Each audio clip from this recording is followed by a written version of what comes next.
자, 이어서 함수의 종류 중에 데이터베이스 함수, 날짜 함수, 찾기 참조 함수 등에 대한 설명을 좀 이어보도록 하겠습니다.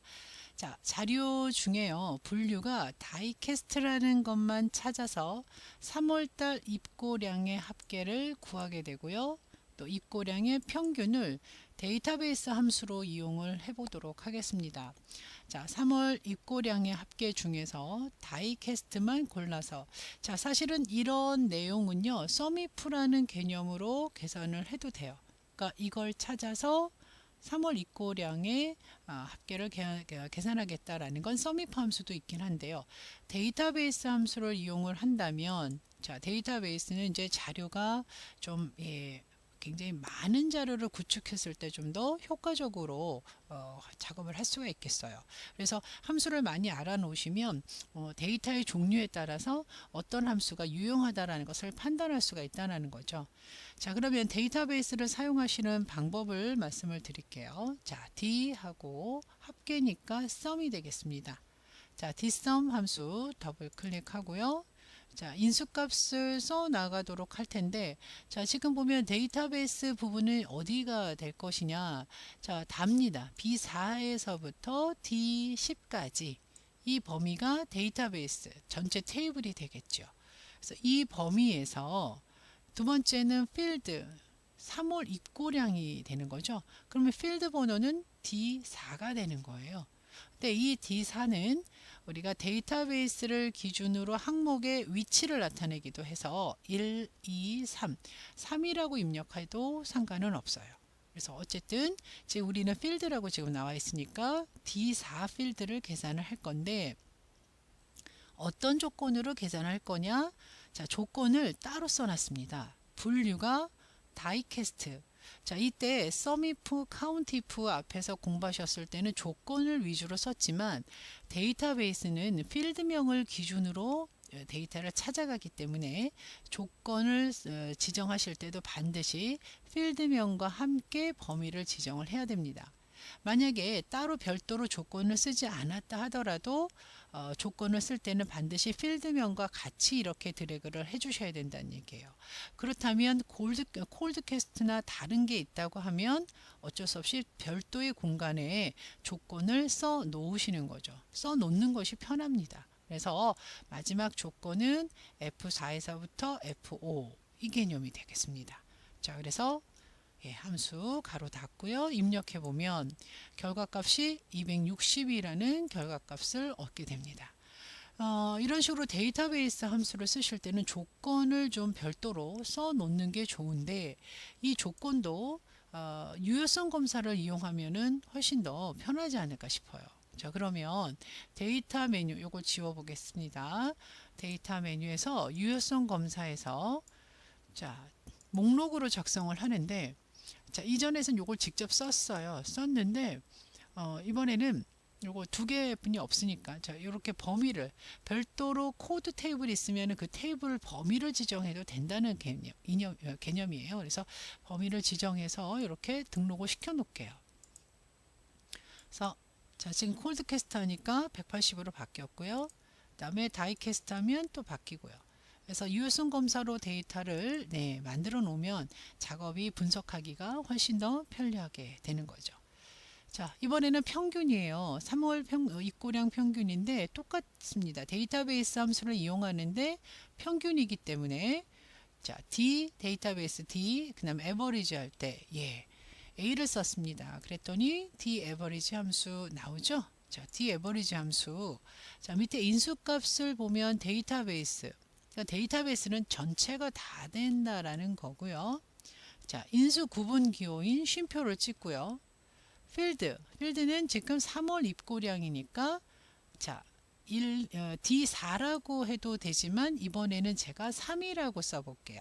그러니까 제품 번호가 1번 첫 번째 해당이 되고 분류가 두 번째, 3월 입고량이 세 번째에서 3이라는 개념, 또는 D4라고 해도 상관없고요. 자, 이렇게 해서 컴마 찍고, 그 다음에 어떤 조건입니까?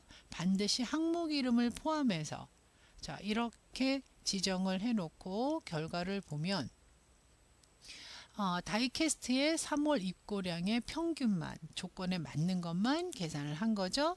자, 이거를 콜드 캐스트로 바꾸면 자, 이렇게 해서 유효성 검사와 함께 데이터베이스 함수 지금 dsum과 그죠? dsum과 daverage를 이용했지만 dmax, dmin, dcount 등 데이터베이스 함수 사용법은 다 똑같습니다. 자, 전체 데이터베이스와 조건과 그 다음에 계산하고자 하는 항목의 위치, 필드 이 부분을 기억하고 데이터베이스를 해결하면 되겠습니다. 자, 그 다음에는 날짜 함수에 대해서 설명을 드리도록 할게요. 자, 날짜 함수는 뭐 day, month, year 등의 날짜가 되겠는데요. 자, 지금 요 함수 지금 요 위에 작성 날짜 함수를 오늘 날짜, 지금 현재 오늘 날짜를 기준으로 하겠다라고 하면요. 함수 중에 today라는 함수가 있어요. 자, today 함수는요, 인수값을 쓰지 않습니다. 대신에 가로는 반드시 열고 닫아야겠죠. 그래서 인수값을 쓰지 않고 today 함수를 입력을 하게 되면요, 현재 오늘 날짜가 기록이 되고요. 그다음에 이 오늘 날짜, 입사 날짜의 날짜를 기준으로 근속 기간을 계산을 할 수가 있어요. 몇 년인지, 그 다음에 연도 빼고 월만 몇 개월인지, 일만 며칠인지를 각각 이렇게 계산하는 함수 중에 date diff라는 함수가 있습니다. 그래서 근속 기간을 구할 수 있는 함수 date diff 함수는 함수 상자에 등록되어 있지 않기 때문에 이건 어쨌든 여러분이 직접 키핑을 하셔야 되거든요. 기록을 해야 된다는 얘기예요. 자, 근데 date diff 함수를 잘 모르겠다, 이 함수에 대해서. 자, 그러면 여러분은 우리가 알려주세요 여기에서 그 함수 이름을 써주시고 그 함수의 이름을 도움말을 이용을 하게 되면은 이 함수에 대한 도움말을 참고하실 수가 있어요. date diff 함수. 그래서 함수 공부하실 때 어떻게 해야 되겠지 모르겠다라고 했을 때는요. 이런 식으로 도움말의 도움을 받아서 지금 여기 보면 유니트 값까지 해서 요걸 가지고 제가 정리를 해 놓은 거예요. 그래서 여러분들이 만약에 함수를 모르시기 때는 이렇게 알려주세요 이 칸에서 도움을 받으시기 바라고요. 자, 길유리의 입사 날짜에서부터 오늘 날짜까지 몇 년인지, 그 다음에 연도 빼고 몇 개월인지를 각각 나눠서 계산을 하도록 해보겠습니다. 자, date diff 함수 쓰고요. 현재 연도에서요. 현재 연도 기억되어 있죠? 쉼표 인수 구분이요.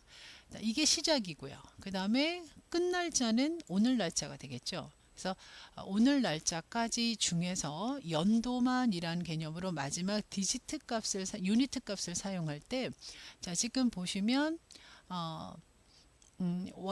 연도만 전체 연도 계산하는 거 Y를 써주면 되는데요.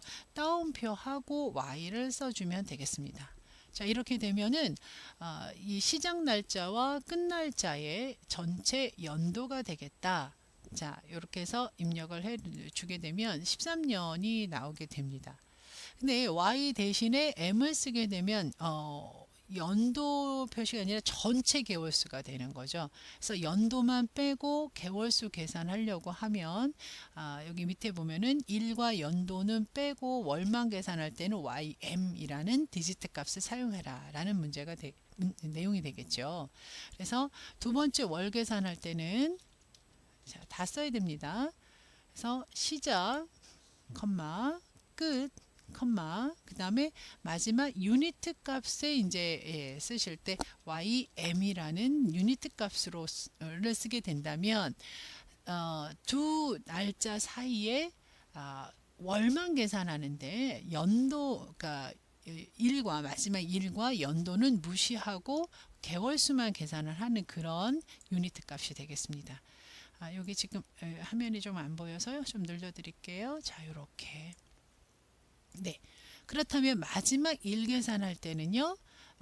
똑같이 하도록 할게요. 함수, 그 다음에 시작, 그 다음에 끝, 그 다음에 유니트 값으로는 뭘 써야 되느냐. 그러면 1이니까 연과 월을 무시해야 되겠죠. 연도와 월을 무시할 수 있는 게 MD가 되겠습니다. 유니트 값을 MD로 사용을 하게 되면 정확하게 근속 일수를 연, 월, 일로 나눠서 계산할 수가 있는 거죠. 그러면 나머지 항목을 채울 때 조심하셔야 될 것이 뭐냐. 지금 현재 식을 길유리 것만 세웠을 때는 문제가 없어요. 그런데 박찬호부터 식을 자동 채울 때는 입사 날짜는 바뀌어야 됩니다. 그러니까 D7은 D8이 돼야 되지만 현재 날짜, 작성 날짜는 바뀌면 안 되기 때문에 자, 수식 입력줄에서 D4 셀을 F4 절대 번지로 기록을 해줘야 된다는 거죠. 그러니까 하나의 작업을 할 때는 큰 문제가 없지만 그 식을 다른 곳으로 가서 참고를 할 때는 이 주소를 절대 번지로 해야 될지를 고민하셔야 되는데 작성 날짜는 이렇게 해주시면 돼요. 지금 날짜와 시간이라고 했는데 사실은 이걸로 제가 미처 못 봤는데 today는 날짜지만 시간까지 한다면 now라는 함수를 사용하면 돼요. 자, now라는 함수로 좀 제가 바꿔볼게요. now. 똑같이 today하고 now는요, 인수값을 쓰지 않아요. 그래서 이렇게 해서 지금 시간이 표시가 안 되어 있는데 시간까지 표시할 수 있는 셀 서식을 제가 자, 그러면 시간까지 표시를 해 놓도록 하겠는데요. 잠시만요. 자, 이렇게 표시를 할까요? 시간까지 표시하는 거. 자, 요렇게 설명을 드리도록 할게요. 뭐 이거 날짜와 시간까지 나와 있어서 now라는 함수를 한번 바꿔봤는데요. 근속 기간에는 큰 영향을 미치지 않죠.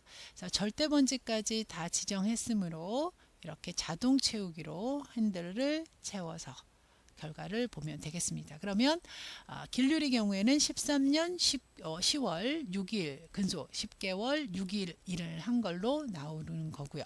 김정대는 11년 10월 10개월 6일 정도 일을 했다. 지금 현재 일을 기준으로 본다면 그래서 데이트 diff 함수의 유니트 값을 참고해서 근속 기간을 구하실 수가 있겠고요. 구할 때 길유리뿐만 아니라 다른 사람의 그 근속기간까지 하려면 이렇게 주소가 절대번지로 지정되어 있을 것을 염두에 두고 계산을 하십시오 라는 말씀을 드립니다. 자, 그러면 또 함수에서 또 많이 사용되는 함수가 찾기 참조 함수가 될 거예요. 그래서 찾기 참조 함수 설명을 좀 드리고, 자, 찾기 참조 함수의 경우는 어떤 조건에 맞는 것을 찾아서 해당되는 원하는 정보를 얻겠다라는 건데요. 찾는다는 함수에 lookup이라는 함수가 있는데, 자, lookup에는 HLOOKUP과 VLOOKUP 함수로 나눠서 볼 수가 있어요. 그래서 이름을 찾아서 그 이름에 해당되는 선물이 어떤 선물인지를 따로 이렇게 테이블로 표시해서 보고자 할 때 lookup 함수를 사용하게 되는데요. 자, 이름의 경우도 아까 우리가 작업했던 것처럼 한 사람씩 직접 쓰지 말고 유효성 검사로 작업을 해놓으면 편리하실 것 같아요. 그렇죠? 그래서 G5에 놓고요. 데이터 메뉴에서 유효성 검사로 작업을 하는데 목록이죠.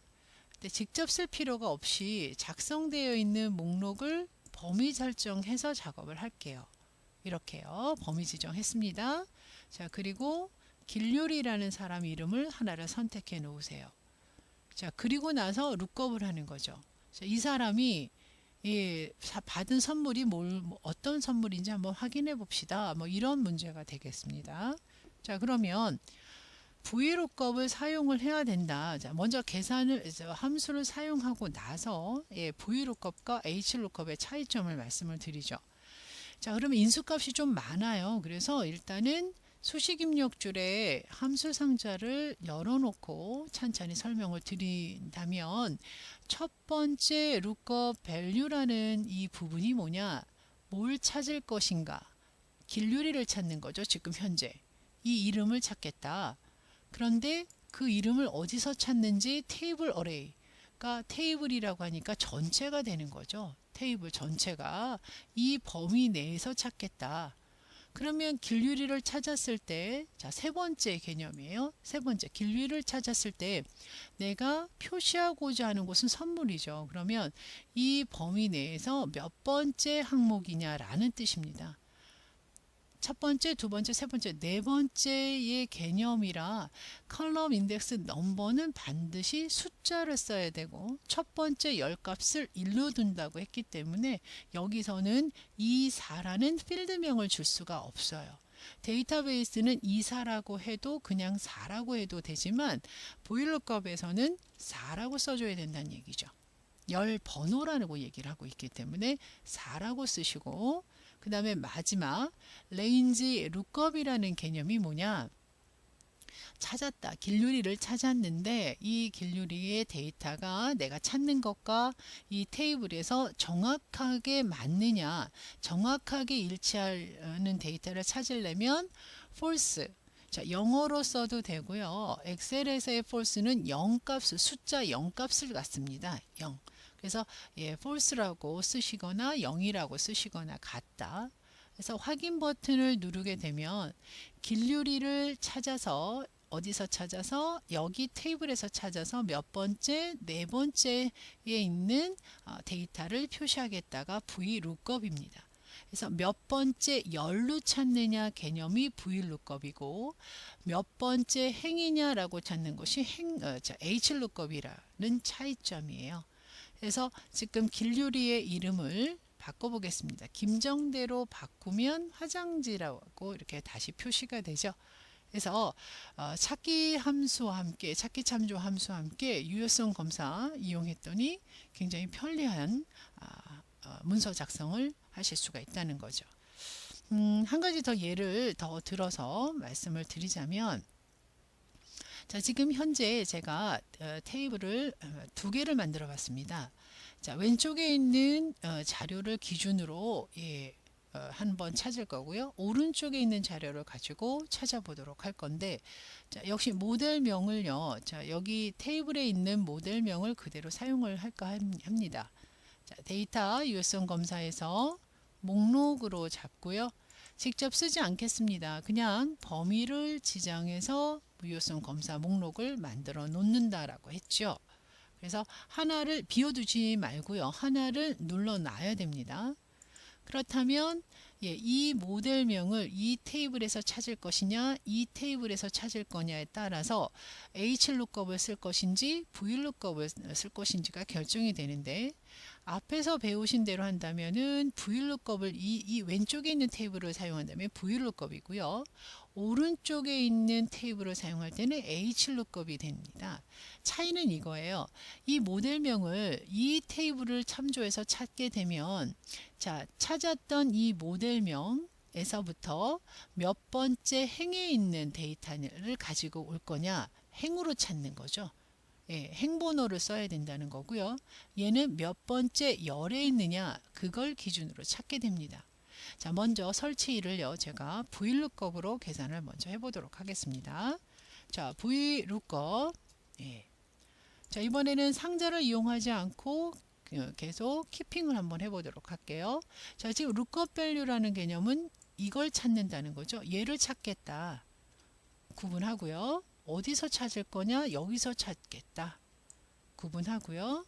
이 데이터, 이 테이블 중에서 몇 번째 설치일이 몇 번째 항목이냐? 1번, 2번, 3번.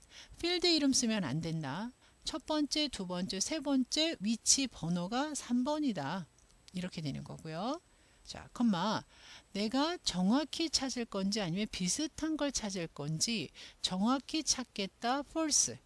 또는 0 써도 된다라고 말씀을 드렸습니다.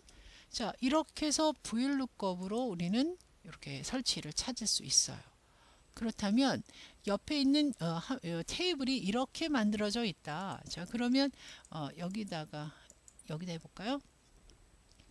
HLOOKUP을 사용한다라고 하는 겁니다. HLOOKUP을 이용을 할 때 쓰는 방법이 같다라는 거. 뭘 찾을 거냐? 이걸 찾을 거다. 이 모델명을 찾을 건데 구분하고요. 어디서 찾을 거냐? 여기서 찾을 거다. 구분하고요. 그러면 찾았다. 찾았을 때 몇 번째 행이냐? 역시 행도 번호로 쓴다는 거죠. 1행, 2행, 3행, 4행 중에 나는 3행에 있는 데이터를 찾을 것이다. 구분하고요. 그 다음에 역시 정확히 찾는 거 이번에는 0이라고 써보도록 하겠습니다. 0값으로 써보죠. 자, 그리고 입력을 하겠습니다. 자, 그러면 이렇게 표시되는 이유는요. 이 서식이 지금 일반 서식이어서 그러니까 자, 제가 날짜 서식으로 좀 바꿔보도록 하겠습니다. 자, 이렇게요. 똑같은 데이터가 나와야 돼요. 얘는 VLOOKUP으로 얘는 HLOOKUP으로 검색을 했다는 거고요. 자, 모델명을 한번 바꿔볼까요? 모델명을 다른 걸로 바꾸면 설치 날짜도 달라지는 겁니다. 자, 그래서 얘는 VLOOKUP을 사용해서 함수를 사용한 거고요. 그 다음에 얘는 HLOOKUP을 사용했다 라고 보시면 됩니다. 이렇게. 자, 이렇게 해서 사용하시는 방법 VLOOKUP과 HLOOKUP 두 가지를 한번 살펴봤는데요. 이 lookup 함수도 굉장히 우리가 사용할 때 많이 쓰는 함수이기 때문에 반드시 익혀두시면 도움이 되실 거라고 봅니다. 자, 함수는 가장 자주 사용하고 좀 알아두시면 좋을 만한 함수 위주로 설명을 드렸는데요. 사실 함수 부분은 따로 별도로 강좌를 만들 만큼 영역이 넓기 때문에요. 자, 이 부분은 좀 더 연습을 위해서 실무 예제를 통해서 좀 더 접해 보시기로 하겠습니다.